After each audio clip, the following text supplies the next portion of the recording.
هو اللي أنا بعمله ده ليه؟ أنا ماشي ليه في الطريق ده؟ مساء الخير. النهاردة هنتكلم على فيديو اسمه ربط النقاط وابدأ من اللي في إيديك.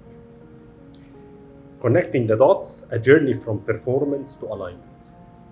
كلنا بنعدي بلحظات بنسأل فيها نفسنا هو اللي أنا بعمله ده ليه؟ أنا ماشي ليه في الطريق ده؟ وليه الحاجات بتحصل معايا بشكل مش فاهم؟ أنا كمان سألت نفسي نفس الأسئلة دي مش مرة، لا 100 مرة. بس كل مرة كنت بكتشف إن الإجابة مش بتبان في نفس الوقت، لكنها بتبان بعدين لما النقاط تتوصل على الخريطة علشان الشكل كله يبان. النهاردة عايز أحكي لكم 3 قصص حقيقية من شغلي ومن تحولي ومن الرحلة اللي لسه شغالة معايا. قصص عن التغيير، عن الخوف، عن التأجيل، بس قبل كل ده عن الشجاعة. خليني ابتدي معاكم من القصة الأولى اللي أنا سميتها اللقاء اللي غير كل حاجة، أو السؤال اللي غير كل حاجة. في مرة كنت داخل ميتنج مع عميل، كنت وقتها شغال في مجال الاي تي وكنت في عز العطاء. الميتنج كان المفروض ان هو ميتنج عادي زيه زي غيره، بس يوميها العميل سألني سؤال مش معتاد عليا: انت مبسوط فعلا بالشغل اللي بتعمله؟ انا سكت، وانا راجع البيت السؤال ده فضل يزن في دماغي: هل انا فعلا مبسوط، ولا انا بأوفر بيرفورم علشان اثبت لنفسي اني ناجح حتى لو جوايا فاضي؟ دي كانت اول لحظة بدأت اربط فيها النقط، وبدأت افهم ان النجاح اللي من بره كان مغطي على حاجة مش مظبوطة من جوه. الدرس هنا: اعرف ان اسئلة بسيطة ممكن تفتح لينا ابواب كبيرة.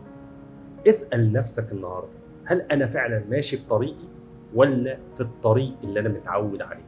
القصة التانية: رجعت ابني من جديد بعد ما جربت اكون انتربرنور من 2010 لغاية 2014 تقريبا. رجعت تاني للكوربريت لايف. ناس كتيرة شافتها انها خطوة للخلف، بس بالنسبة لي كانت بداية مختلفة. وقتها فهمت ان مش كل خروج من الحلم هو فشل.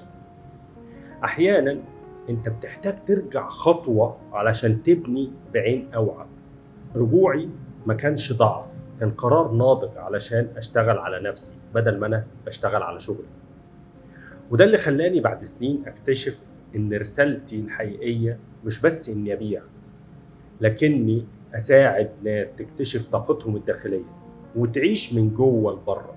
الدرس اللي انا استفدته من التجربة دي ان مفيش في الحياة طريق خط مستقيم، بس كل انحناء او كل وقفة او كل رجوع فيه حكمة.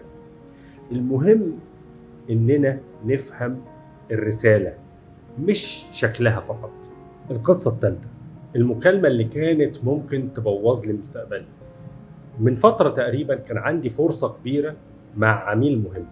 الرقم كان ضخم وكنت تعبان جدا ذهنيا وعقليا وقتها. المكالمة كانت حادة، وفي اللحظة دي حصل صراع جوايا: أكمل وأقفل الديل وأنا مش قادر، ولا أسمع لجسمي ولنفسي وأجل؟